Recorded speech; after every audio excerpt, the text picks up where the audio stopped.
Magandang araw sa inyong lahat. I'm back, people in the house. Kahit may mga sabit-sabit pang lalamunan ko.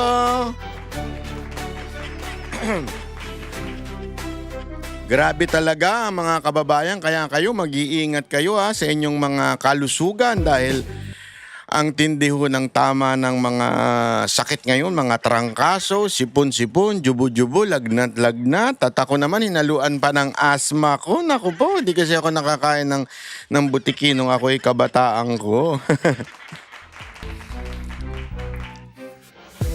Alam mo, muntik-muntikan ko nang gawin yun nung kabataan ko kasi may pamahiin noon na pagka kumain ka daw ng butiki, ikaw daw gagaling. Nakakawewe, buti na lang talaga hindi ako gullible, Buti na lang talaga hindi ako uto-uto. Hindi katulad ng mga pinklawan, dilawan at ang mga tansong pisot ng mga uto-uto. Hindi sana kumain na ako ng butiki noon at gumaling itong asma ko. Hindi kasi, ang problema sa akin, pag ako tinatamaan ng trangkaso, napakatindi ho talaga. Talagang ako po ay bedridden, ika nga. Sabi nga nila, pagka talagang tayo tinamaan, ay bagsak tayo sa ating kama. At alam nyo mga kababayan, kahit sa kalagitnaan tayo po'y may sakit, tayo po'y nanunood ng impeachment. At naku po, grabe. Kahit po ako'y walang boses, kahit jumujubo-jubo ko, talagang napapalakpak ako minsan at napapahiyaw ako minsan. At minsan din natatawa ako lalo na dun sa mga paglalaway ng mga asong ulol. Yung isa naglaway. Yung isa naman sinipon. Ano ba nangyayari sa bayan natin? Talaga bang tayo ay bayan na ng mga addictus, convictus, kimbikbus? Ano ba? Hanggang kataas-taasan na po ba? Ganun na po ba ang ating kalalagayan ngayon? Ewan ko ba? Hindi kasi, hindi ba sabi nga ni Pangulong Duterte dati, isa yan sa mga, kahit i-google nyo naman po, kaya i-chat GPT nyo, o kahit i-Gemini nyo pa, kahit tanungin ninyo, ano ba ang mga epekto ng cocaine addict? Yung sinisipon, naglalaway, yung gumaganon-ganon, di ba? Yan naman talaga wala naman tayong dyan Yan po talaga ang tunay na senyales na mga lulong na sa droga na cocaine Pero hindi natin sinasabi itong mga umuusig kay BP Sara Duterte, mga lulong sa cocaine Baka lulong sa maleta, pwede. Malamang, di ba? Pero ewan ko malay din natin, hindi rin naman natin alam. Kasi, alam mo, minsan nakakakaba rin humarap sa ganyan impeachment trial, lalo na pag bobo ka. Hindi, alam mo sa kaloob-looban mo, bobo ko So, kailangan kong lumakas ang loob, kaya gagamit muna tayo ng masamang mga kemikal o di kaya alak, di ba? Kasi nakakakaba, naharapin ko yung talagang tunay na mga matatalino. Kasi alam mo, yung ikaw ang mag-control ng narrative at ikaw ang may control noong sitwasyon, madali yun, madali. Kung sa kamera, kaya ninyong magpa-cute, kaya ninyong banatan si BP Sara Duterte, wala namang problema, kaya nyo yan. Kasi hawak nyo kamera Hawak ninyo kwento Sabi nga hawak ko ang beat. Hawak ninyo kasi nasa kamera kayo. But this time, hindi nyo nahawak. This time, i-cross-examine na yung mga pinipresenta ninyong witness kuno. Ito na. Di ba? Kaya nga, alam mo, sabi ko sa inyo, kulang na lang matae o maihi itong NBI na ito Naawa ko sa NBI na ito kasi sira na yung kanyang credibility, sira na yung kanyang pagkatao dahil sa impeachment na ito. Dito, malalaman mo na talagang he was used. We do not know what's the reason behind it. Hindi natin alam kung siya ba ay binayaran o siya ba ay baka naman inutusan lang. Kasi wala ka naman magagawa kung inutusan ka lang ng superior mo. Nung tinanong nga siya, are you a lawyer? Ang sagot niya, hindi. So, hindi to agent. Hindi kasi ang requirement ng NBI agent kailangan lawyer. Di ba? o CPA. Ito, hindi. So, ano ibig sabihin nun? Ibig sabihin, malamang sa malamang, isa lang ito sa mga tauhan. Diyan sa NBI. So, no choice ka. Naawa ako sa kanya. Actually, naawa ako na kakaharapin niya yung ganitong klaseng humiliation. Bakit to? Kasi napapahiya ho siya dito. Lalo na yung pagtatanong nung defense sa kanya, yung cross-examine. Panoorin natin ha. Ito, kasi ang problema lang kasi dito sa... Ako, maikling komento lamang po ito ha. Doon sa defense. Baka naman gusto niyong Tagalogin. Minsan kasi nahihirapan na kayo. Hindi ko sinasabi hindi magaling yung abogado na magtagalog ha. Kaya lang kasi minsan, to be able to communicate to the people, especially this is a public trial, aside from, sabi nga nila, mas mababa ng konti ang paghahatol dito, sabi nila. Hindi daw beyond reasonable doubt. Dito daw kung ano yung public perception. Kung ano daw yung may tiwala pa ba ang taong bayan sa isang opisyal para mamuno o manatili sa kanyang posisyon. Kaya impeachment po. Dito po kasi it doesn't mean or doesn't after nito ma-impeach man si BP Sara o hindi. Kahit ma-impeach si BP Sara Duterte, it doesn't mean guilty siya doon sa mga ibinigay sa kanyang akusasyon. Hindi ho ibig sabihin nun ganun. Ang ibig lamang pong sabihin, wala na yung tiwala ng taong bayan sa'yo. Doon sa issue ng guilty ka ba sa akusasyon ng mga inakusa sa'yo, ng mga paratang, grave threat, whatsoever, yan po ay sa korte pa. So, mas mababa ho ito. So, napaka-importante ho dito yung communication to the people, to the nation. Minsan hindi yung defense hindi niya ma-connect agad-agad dahil nga hindi ho Tagalog. Marami ho sa ating kababayan, hindi naman ho sa ating ito'y pag-aapi o pagbababa. Marami sa ating mga kababayan na hindi rin naman ho talaga naintindihan pagka masyadong malalim na English. Diba? Hindi naman ibig sabihin ipababain natin ang usapin o yung diskurso. Hindi yun ang ibig sabihin natin. Kaya lang, importante rin kasi natin na maunawaan na kailangan natin ito ma-communicate sa tao. Maintindihan. Hindi mo naman masisisi yung abogado dahil kung laki ka nga naman Echeney, kaya Laslane. Laslane? Ano Laslane? Tagalasal. Medyo English spokening ka talaga. Tapos kung yun ang kinalakihan mo sa bahay mo, Mama? Mother? Diba? Who's your mama? Ganon. Hindi ba? Pagka ganyan ang kinalakihan mo, wala ka talagang, mahihirapan ka talaga magtagalog. Pero sana, medyo natin para mas ma-communicate natin. Ha? Ngayon, since hindi masyadong naipupunto agad-agad dahil one, bawal ka naman mag-conclude ka agad at makikita nyo, di ba? Pipitik siya tapos i-withdraw niya. Sabi nga nila, that's an old trick. That's an old trick para magkaroon ng doubt sa tao. Not doubt sa tao, doubt sa judge. Pero para sa akin, ginagamit niya rin ito ngayon para makita ng tao, nakita nyo na, walang alam, hindi eksperto, hindi niya alam yung sinasabi niya, hindi talaga inimbestigahan. Pero hindi niya lang yung madiretso kasi i-object nung kabila. Yung prosecution, di ba? So, object your honor. Pagka sinabi na yun, disustain, wala na, di ba? So, ito, pagkasabi niya, so, hindi mo talaga inimbestigahan. Yung tanong niyang gano'n, bigla niyang, sorry, I withdraw. I withdraw your honor. Pero nasabi niya na. Nagigets ninyo? Magaling din Maapakagaling nitong abogado na to, batang-bata. Pero, yun nga lang, ako suggestion ko, siguro after niyang magbigay ng magtanong, kasi may mga mahirap talaga na hindi pwedeng Tagalogin After nun, baka pwedeng itagalog. Pero kung hindi niya may Tagalog, ako na magtatagalog. Para naman maintindihan natin ng malupitan. Ito. Okay? Simulan na natin, Simulan natin. Counsel for Respondent, Attorney Narvasa, if you are ready, you may proceed with your cross-examination. Your Honor, may I be allowed to approach a witness?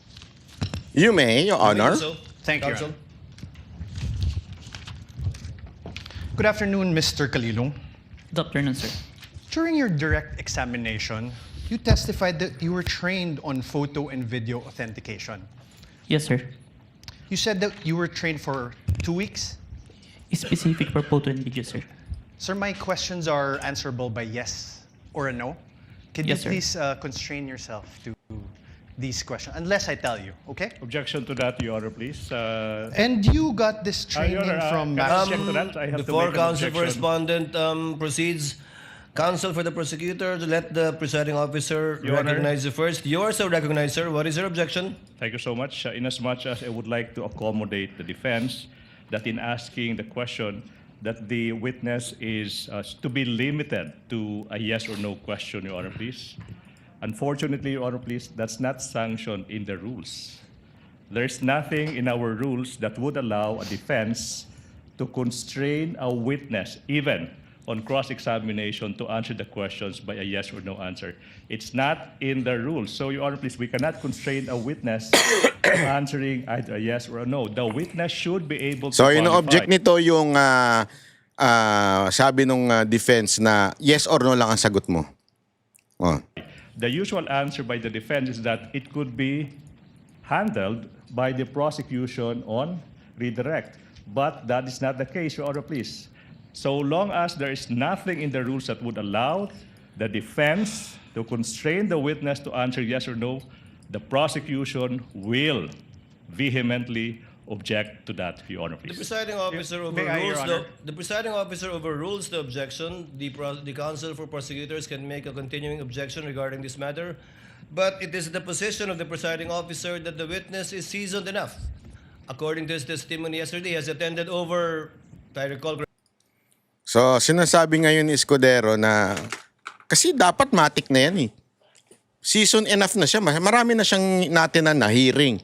So, alam niya na dapat, pag siya'y tinanong, yes or no lang. Alam niya na dapat yan. Kung ano yung tinanong, hindi ka pwede magdagdag eh. Kasi or else, lalayo kayo, magkakaroon ng... Ang isa sa mga dahilan yan, maggugulo yung pagdinig. Kung magpapaliwanag ka pa, hindi, kino-cross-examine ka eh. You have to answer yes or no. 30 hearings already.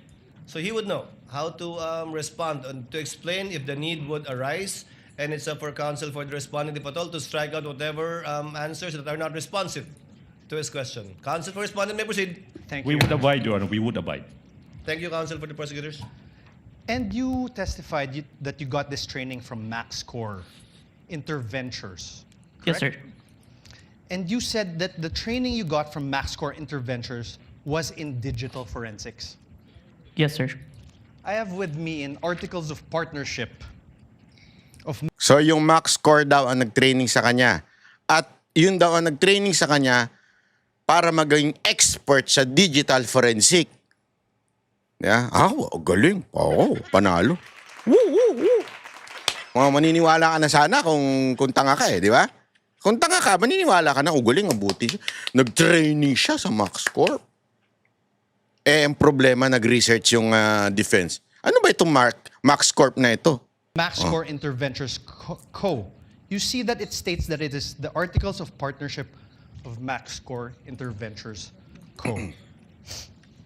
Your Honor, may we allow Attorney Stephen Magallon to also approach Mapapagsabihan na yan eh, mamaya, tingnan ninyo. Kasi hirit ng hirit, di pa nga nagtatanong. Alam mo, mag-o-object ka lang pag yan nagtanong. Wala pa nga tanong, humihirit ka na, daldal ka ng daldal. the witnesses stand to peruse the document. And of course, at this juncture, Your Honor, please, I have to object. I have no question yet, Your Honor. Object, wala pa I nga am tanong. objecting. Wala pang tanong, Atabs. Tanong ka, ano ka na kagad, hirit ka na ng hirit. Dito mo malalaman talaga na kailangan niyang turuan yung bata niya eh. Kaya siya umihirit para medyo madepensa niya na yung yung bata niya eh. To the witness being shown an articles of incorporation, a Articles of partnership of a partnership, Your Honor, please. Anyways, since the question has not been asked, I will... Let us wait for the question, counsel. In the meantime, Oo nga, the magantay ka presiding lang officer kasi, allows counsel for the prosecutors to examine the document being presented to the witness. And Your Honor, for the reference of the senators, we are flashing this Articles of Partnership on the screens. Sir, please take a look at page 2 of these articles.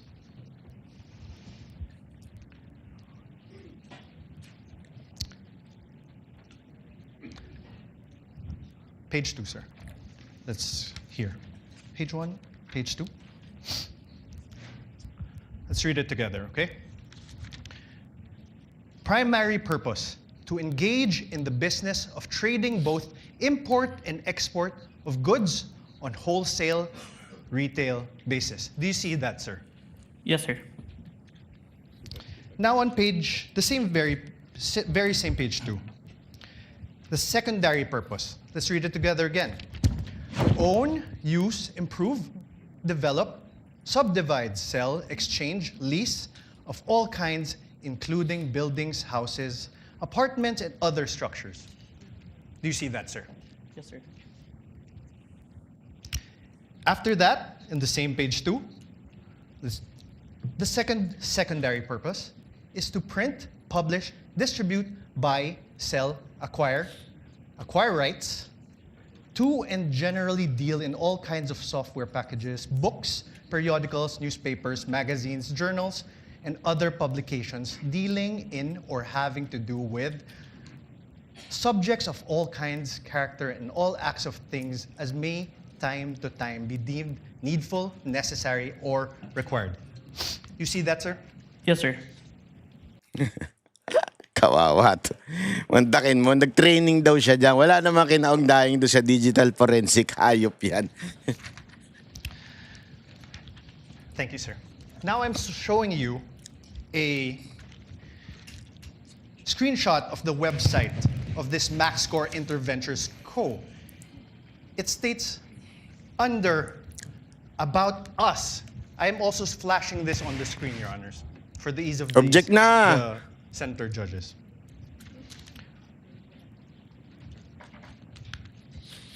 Your Honor, at this juncture, Wala pang ang tanong, umihirit na naman ito. Praning! Anong na-take mo, sir? Anong vitamins mo? Bakit praning ka? the prosecution will now manifest that there was no question propounded as to the presentation of the Articles of Partnership. And the counsel is now moving forward to the presentation of an alleged website.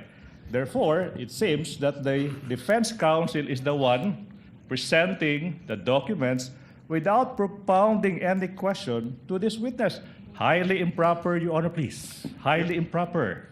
The counsel should be asking question and not presenting document. You will have your turn when the defense team is allowed to present your evidence. 2 documents, no question yet. Highly improper, Your Honor, please. Again, I don't want to put the lawyer on the spot, but that is highly improper. Ask questions. Your Honor, I did ask questions. No, there was no question.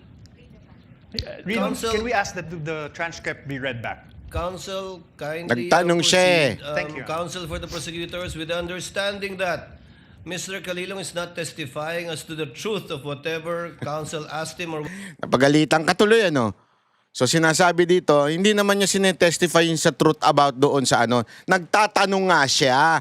what he read because clearly he's not competent Agreed, to Your Honor. testify as to the truth what is contained in the Articles of Partnership. However, as to the fact that he read it and saw it, up to that extent, and the senator judges are so advised as well. So ordered. You may proceed, sir. Thank you, sir. And I am on cross, Your Honor. Thank you. Nagtatanong nga eh. Huwag kang ano. Ay, kaya nga sabi niya, napaka ano, pero pambabara yun ha. I'm on cross-examine. Kino-cross-examine ko nga eh.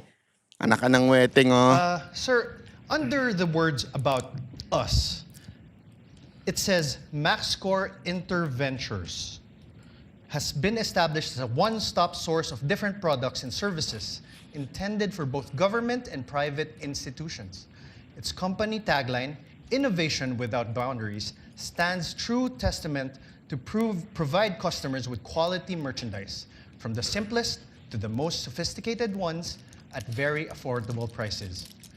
The company places a long-term business relationship through customer satisfaction on top of its priority list, with integrity and honesty as the foundation of the company.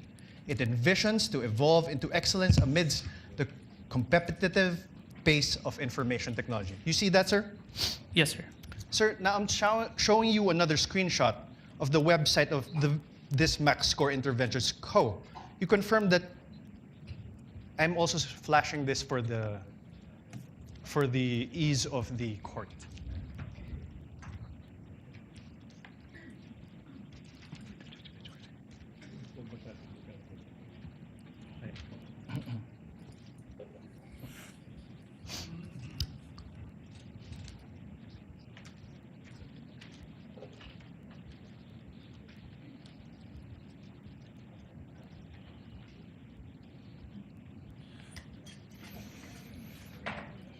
Ito. Ipakita natin ito ha. Itong sinasabi niya na hindi siya expert ha. Ito. Sir, please take a look.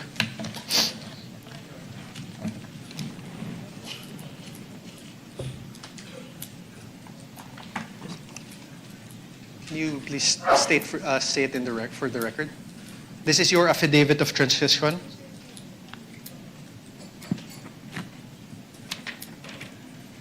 Yes, sir. This is a photocopy of my affidavit of transcription, sir. This refers to the press conference on November 23, 2024.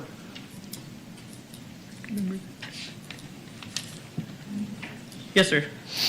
You signed this on December 20, 2024. Yes, sir. Sir, please take a look at your paragraph 2.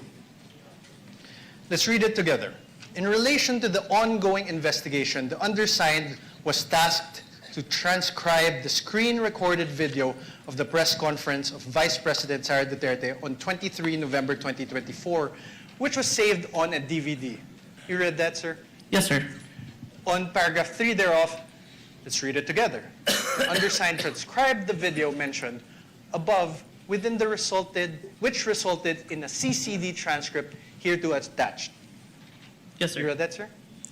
And 4, I hereby certify that the above-mentioned digital evidence has been faithfully transcribed and that has not been edited, altered, or changed in any way. Did you read that, sir? Yes, sir.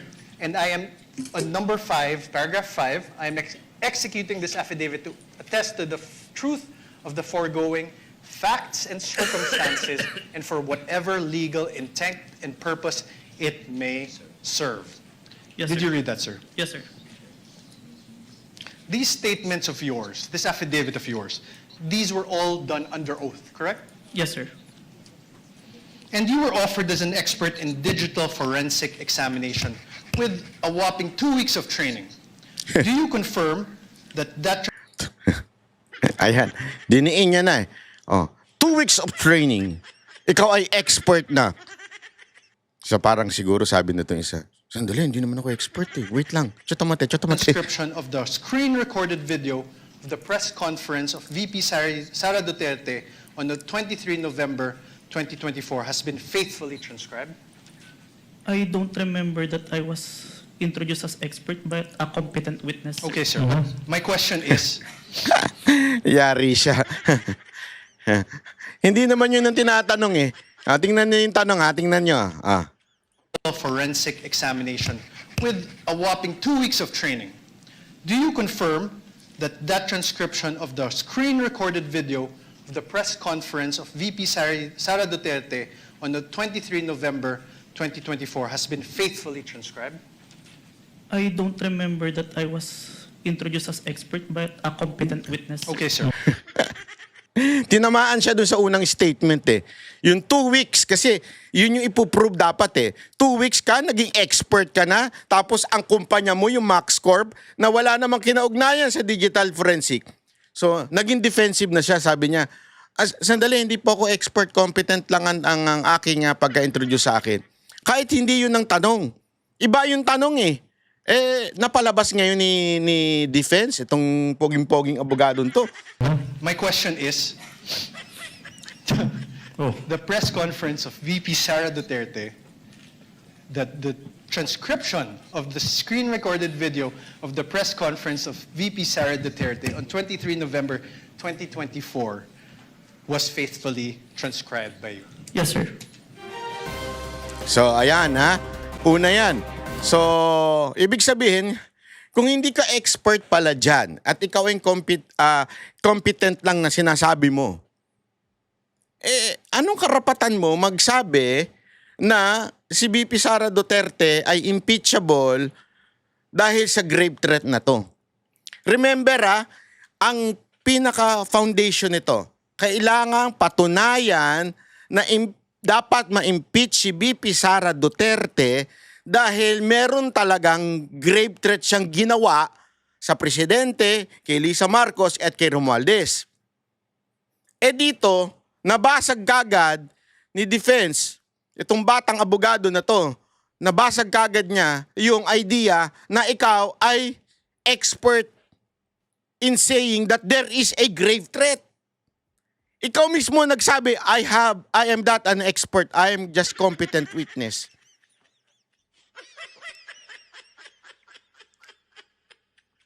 Alam mo, sa loob-loob ko, anong ginagawa mo dyan? Hindi ka pala, hayop ka, hindi ka pala expert. Anong ginagawa mo dyan? Kasi every one of us can say, we are a competent witness to this video. But it doesn't mean it's the truth. Naintindihan niyo ibig sabihin? Halimbawa, ako, i-claim ko lang, hindi, ako'y napakagaling dito kung halimbawa, merong AI na pinag-uusapan. Ako'y magaling sa AI. Bakit? Kasi nakagagamit ako ng ChatGPT.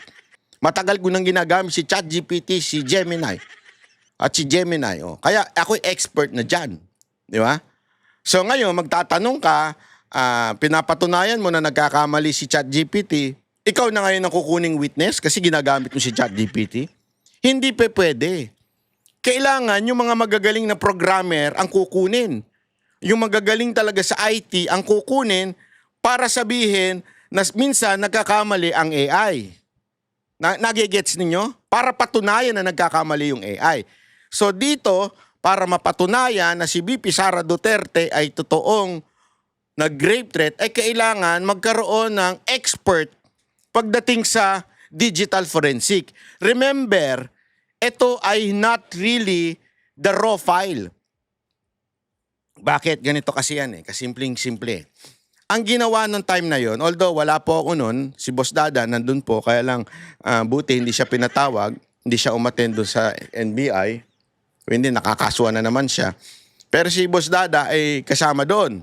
Yung sa interview na, yun po ay ang tawag nun, webinar or something, Zoom, na marami kayo, tapos pwede yung i-live. So, ibig sabihin, ang talagang witness doon, yung mga taong naandun sa meeting. Pangalawa, ang original niyan ay yung mismong nag-conduct ng meeting. Kasi nire-record yan sa Zoom. Alam mo yung Zoom na program, nire-record yan bago i-live. So, yun yung raw file. Yun yung unedited. Yung nakikita mo na ngayon sa live ay masasabi mo ng edited. Why? Because there is such thing as streaming. Ano ibig sabihin nun? Pwedeng magkaputol-putol. Gets nyo? Bakit? Through the internet sa Pilipinas. Alam mo naman ang Pilipinas, ang pangit. Kaya nga may part doon na putol-putol. Nakita ninyo, in-emphasize ni ano yun? Putol-putol. Bakit? Ang tawag mo doon, na-edit na. Yun ay hindi intentional pag-e-edit. Pero dahil nga sa pangit ang internet sa Pilipinas, na-edit na siya kasi anong nangyari doon, nawala na yung mga some portions. Pero doon sa original file, ano yon? Sino yon? Yung mismong nag-conduct ng meeting na yon o nag-conduct ng press ko na yon, doon sa original file ay hindi putol-putol yun. Nagigets ninyo? Nakukuha ninyo parang ganire. Halimbawa, meron akong camera. Kunwari, meron akong camera. Halimbawa, camera ito. Ito. Kinukuhanan ako nito. Nagdadaldal ako. Hindi putol-putol yan, dire-diretso yan, di ba? Halimbawa lang. Pero pag in-stream ko na yan, pinapunta ko na sa Facebook, YouTube o kung anumang platform yan, yung nakadepende na ngayon, yung signal niyan. So, minsan, di ba, pag nagla-live tayo sa YouTube noon, magla-live ako, sasalta ako, bla bla bla bla, sasabihin nila, putol-putol ka, bla bla bla, nawala yung audio mo. Sa akin, hindi nawawala yun. Doon sa program na ginagamit ko, hindi nawawala. At recorded yun. So, yun yung original file. Sa loob-loob ko, eto ba yung sinasabi nilang expert? Mas alam ko pa nga yung totoong nangyayari. Hindi mo pwedeng sabihin na original yung inirecord ninyo sa OBS. OBS yung program na ginagamit. Ngayon, ito, ginagamit ko program. Hindi mo pwedeng sabihin original yan kasi hindi naman dyan nag-meeting eh. Yan lang yung nag-screen capture nung entire meeting. O maaaring dinownload ninyo at yun lang yung because of the streaming, magkakaroon ngayon ng abirayan with the signal. Magkakaroon yan ng mga part na putol-putol. Since you claim to be expert, dapat alam mo yan. Kaya lang, bigla na siya natauhan at sabi niya, hindi po ako expert. Competent lang. Lagpak kagad. Dito mo makikita na, okay ka lang? Sana hindi ka na tumayo dyan. Sana hindi ka na pumayag na maging witness dyan. Hindi mo naman pala kayang ipaliwanag at hindi mo masasabing ikaw ang expert witness, expert sa digital forensic. Tapos, ano yung pinag-aralan mo, Max Corp, na wala namang kinaugnayan sa digital forensic? Di ba? Nakakatawa talaga eh. Kami ang boses ng masa, hindi natatakot. Katotohanan lang, di kami nalulunod. Walang bahid ng sismis, lahat ay totoo. Kahit sino ka pa, pag mali ka babanatan ka. Walang pinipili kulay, wala kaming kinikilingan. Basta para sa bayan, kami lalaban.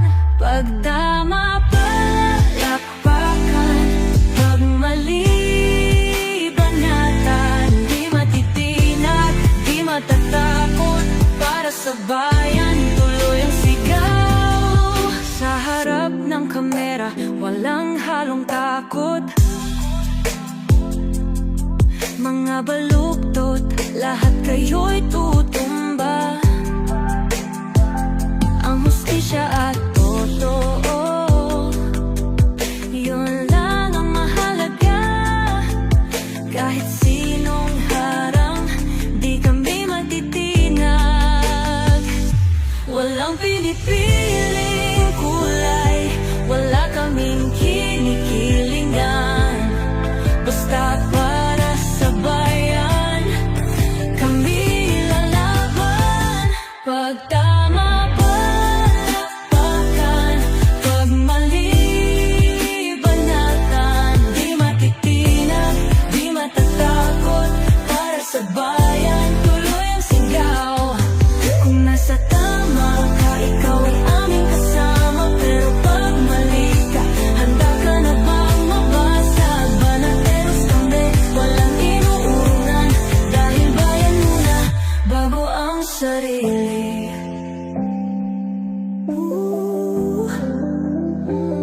Bago ang sarili.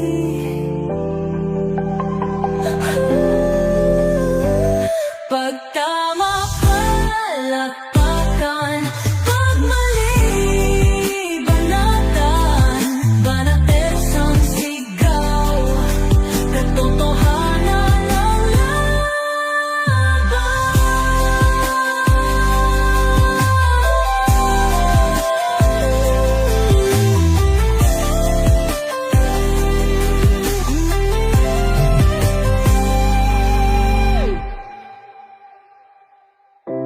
Sa harap ng